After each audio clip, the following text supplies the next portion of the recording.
You should pack an emergency preparedness kit and store it in a convenient place in easy-to-carry containers. Pack enough for 3 to 5 days.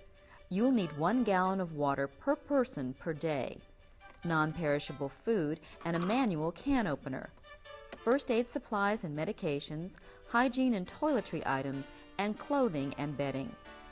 Tools and emergency supplies such as batteries, a flashlight, a battery-powered radio, duct tape, cash, and matches should also be included. Don't forget specialty items for infants, emergency contact numbers, and important documents. Remember to change the stored water and rotate the food supplies every 6 months. Consult your physician or pharmacist about storing prescription medications. Emergency planning should take into account all members of your family, even pets. A disaster kit for your pet should include a pet carrier, ID photos, vaccination records, food, water, bowls, blankets, and waste disposal supplies. With the exception of service animals, most shelters don't accept pets. If your family must relocate to a shelter and there's no place for your pet to go, confine your pet to a specific room in the house and provide plenty of food and water to sustain the animal while you're away. Getting information during an emergency situation is vital.